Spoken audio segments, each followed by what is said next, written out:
শেখ হাসিনার মৃত্যুদণ্ডের রায় ঘোষণার পর একদিন পর আজকে শুধু শেখ হাসিনা না, আওয়ামী লীগের মৃত্যুদণ্ড ঘোষিত হল। আরেক দফা আওয়ামী লীগের রাজনৈতিক পরাজয়, আওয়ামী লীগের আরেক দফা মৃত্যুদণ্ড হয়ে গেল।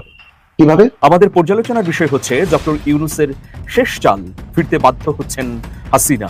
আমার শেখ হাসিনা আপার জন্য অনেক কষ্ট হইতেছে। শেখ হাসিনাকে ভারত ছুঁড়ে ফেলে দিছে, ইন্নানিল্লাহ। এটা আপার জন্য তো খুবই দুঃখজনক। তাদেরকে ধন্যবাদটা দিতে যাচ্ছি। অ্যান্ড ইভেন আমি চাই আপনারা আপনাদের এই সিদ্ধান্তে অটল থাকেন। এখন আপনারা যদি এই সিদ্ধান্তটা যেটা দিচ্ছেন এটা যদি বলবৎ রাখেন, ইনশাআল্লাহ অবশেষে বহু কাঙ্ক্ষিত এবং জন আকাঙ্ক্ষিত সেই তত্ত্বাবধায়ক সরকার বাংলাদেশের সংবিধানে পুনর্বহাল হলো।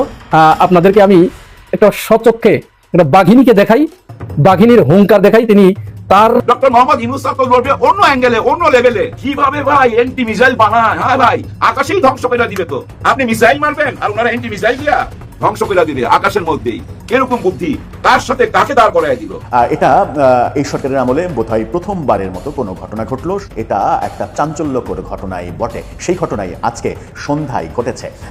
সেই ঘটনা কেন ঘটলো চলুন একটু খতিয়ে দেখি এই ভিডিওতে। ডক্টর খলিলের যে quality and capacity and vision রয়েছে, অজিত দোভাল ডক্টর খলিলের বালের যোগ্যতা নিয়ে তার চোখের দিকে তাকায় ডিপ্লোম্যাটিক মাইক দেবে, আমি এটা বিশ্বাস করি না। আল্লাহ না করুন বিএনপি যদি সরকার গঠন করে, এই সালাউদ্দিনকে দেখবেন অমিত শাহের ধুতির নিচে মাথা ঢুকাই না। রাষ্ট্রনায়ক সুলভ স্মার্ট বিপ্লবী একটা ঘোষণা দিয়েছেন, বিরাট ঘোষণা। এর মানে পিটিয়ে হাড্ডি গুড্ডি ভেঙে দেবো, প্রয়োজন হলে যে হাত দিয়ে ভোট চুরি করতে আসবে ওই হাত ভেঙে দেবো, ভোট চুরির দিকে তাকাবো চোখ উপরে ফেলবো, টস নস করে দিব, চোরদের রাস্তা না। এরকম হেডামলা ঘোষণা যিনি দিতে পারেন তিনিই রাষ্ট্রনায়ক হওয়ার যোগ্য। নতুন একটা নিউজে আপনাকে স্বাগতম। প্রিয় দর্শক, বাংলাদেশের রাজনৈতিক প্রেক্ষাপট ও সার্বিক পরিস্থিতির কিছু ভিডিও নিয়ে আপনাদের সামনে হাজির হয়েছি, যার কিছু অংশবিশেষ আপনারা ইতিমধ্যেই দেখে ফেলেছেন এবং এই অংশবিশেষ দেখার মাধ্যমে আপনারা বুঝতে পেরে গেছেন যে আজকের ভিডিওটা কতটা গুরুত্বপূর্ণ হতে যাচ্ছে। তাই প্রিয় দর্শক, সম্পূর্ণ ভিডিওটি না টেনে দেখলে আপনারা ভিডিওর মূল বিষয়টি বুঝতে পারবেন। আমি আর বেশি কথা বাড়াবো না, তবে যারা চ্যানেলটিতে নতুন তারা সাবস্ক্রাইব করে পাশে থাকা বেল আইকনটি বাজিয়ে দিবেন, আর যারা ইতিমধ্যেই সাবস্ক্রাইব করে রেখেছেন তাদেরকে অসংখ্য ধন্যবাদ। তো চলুন একটি লাইক দিয়ে ধারাবাহিকভাবে সম্পূর্ণ ভিডিওর বিস্তারিত আলোচনা দেখে আসি। একটা জিনিস খেয়াল করেছেন, শেখ হাসিনার মৃত্যুদণ্ডের রায় ঘোষণার পর একদিন পর আজকে শুধু শেখ হাসিনা না, আওয়ামী লীগের মৃত্যুদণ্ড ঘোষিত হলো। কিভাবে? আওয়ামী লীগ টোটাল একটা সিস্টেম চেঞ্জ করে ফেলছিল, যেটা মোটামুটি একটা প্রতিষ্ঠিত হয়ে গেছিল। 4 থেকে 5টা নির্বাচন হলো সেই 91 পর থেকে 2008 পর্যন্ত তত্ত্বাবধায়ক সরকার ব্যবস্থা অধীনে নির্বাচন হতে হতে এটার একটা মোটামুটি একটা গ্রহণযোগ্যতা ছিল, বলা যাবে না যে 100%। কিন্তু তারপরে 14 নির্বাচনটা কেমন হলো দর্শক আপনারা বলেন, 18 নির্বাচনটা কেমন হলো আপনারা বলেন, 24 নির্বাচনটা কেমন হলো? এটা আওয়ামী লীগকে যারা ভালোবাসে নেতা কর্মী তাদেরকে আমি জিজ্ঞাসা করি, নিজের বিবেককে একটু প্রশ্ন করেন যে এটা কি ঠিক? আমি ক্ষমতায় থেকে আমি নির্বাচন করবো, তাহলে দরকার কি? নির্বাচনটাই করা দরকার। বলা দরকার যে আমি ক্ষমতায় আসছি, যেহেতু আমি স্বাধীনতা মুক্তিযুদ্ধের দল, আমি আজীবন ক্ষমতায় থাকি। এরকম একটা আইন পাশ করলেই তো হয়। যেমন উত্তর কোরিয়ায়, এটা নিয়ে তো কোনো বিতর্ক নেই, ক্ষমতায় থাকবে। তারপরে রাশিয়া, পুতিন ক্ষমতায় থাকবে, চীন ওনারা ক্ষমতায় থাকবে। কারণ ওখানে নির্বাচনটা হলো জাস্ট এটা কি ধরনের নির্বাচন জানি না, কিন্তু বাংলাদেশ তো একদম টোটালি এটা গণতান্ত্রিক ব্যবস্থায়। এই গণতান্ত্রিক ব্যবস্থায় এই গণতন্ত্র যদি একটা প্রাতিষ্ঠানিক রূপ ধারণ করতো, বিচার ব্যবস্থা, নির্বাচন কমিশন, পুলিশ প্রশাসন স্বাধীন হতো, তাহলে আপনি বলতে পারতেন যে ভাই আমরা ইউরোপ আমেরিকার মর্যাদায় পদোন্নতি হয়েছি, ঠিক আছে, এখানে দরকার নেই। এখন দেখেন আওয়ামী লীগের একটা লোক বিরোধিতা করবে এই তত্ত্বাবধায়ক সরকার ব্যবস্থা যে পুনঃপ্রবর্তন হলো দলীয় সরকারের বদলে, করবে একজনও না, শেখ হাসিনা নিজেও না। শেখ হাসিনা নিজেও তো কয়েকদিন আগে দাবি করলেন যে ইউনূস সরকার পদত্যাগটাই এবং তত্ত্বাবধায়ক সরকারের অধীনে নিরপেক্ষ সরকারের অধীনে নির্বাচন চাই। তার মানে কি? দল নিরপেক্ষ সরকার, দল নিরপেক্ষ ব্যক্তিদের সমন্বয়ক সরকার, তার অধীনে নির্বাচন হলে নির্বাচনটা ফেয়ার হবে।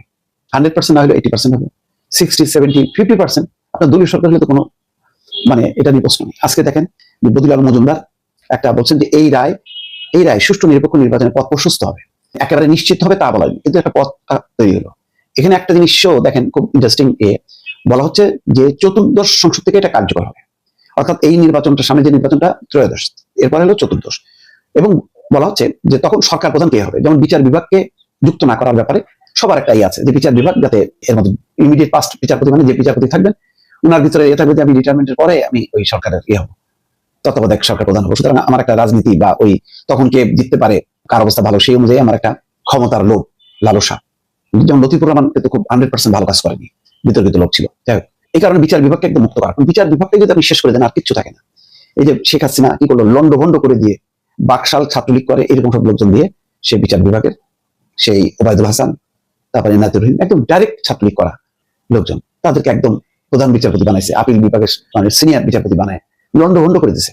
এস কে সিনহাকে যেভাবে বিতাড়িত করছে, এই বিচার বিভাগে মুক্ত রাখার জন্য আমি মনে করি এই কন্ট্রোলার বা ইমিডিয়েট পাস্ট সিসি হতে পারে, অথবা ইমিডিয়েট পাস্ট ক্যাবিনেট সেক্রেটারি হতে পারে, ইমিডিয়েট পাস্ট দুদকের চেয়ারম্যান হতে পারে। এরকম একটা সিস্টেম করা উচিত, বিচার বিভাগকে এর মধ্যে টানা উচিত।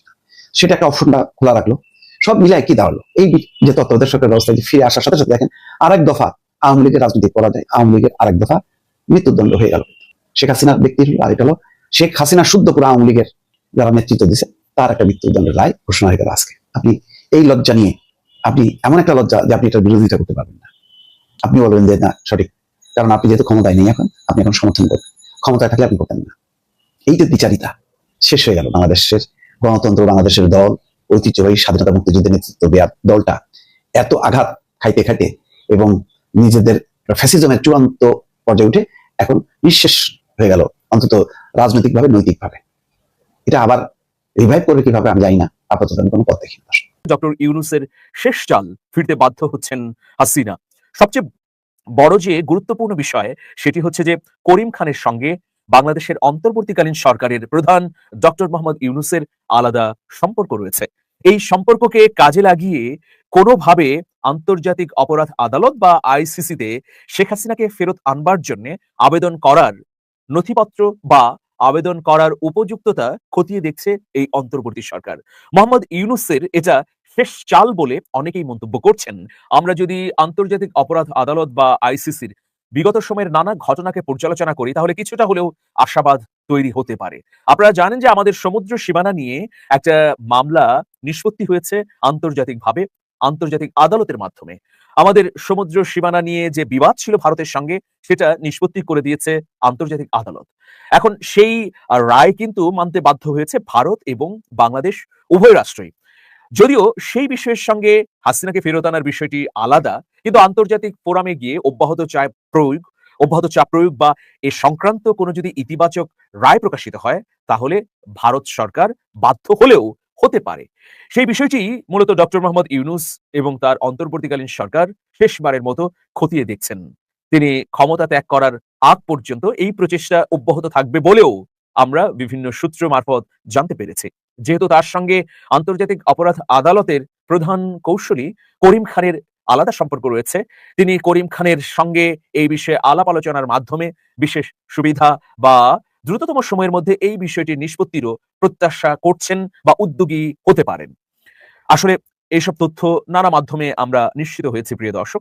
ডক্টর খলিলের যে quality and capacity and vision রয়েছে, অজিত দোভাল ডক্টর খলিলের বালের যোগ্যতা নিয়ে তার চোখের দিকে তাকায় ডিপ্লোম্যাটিক মাইক দেবে আমি এটা বিশ্বাস করি না। কারণ ডক্টর খলিল আমাদের মোহাম্মদ আলী,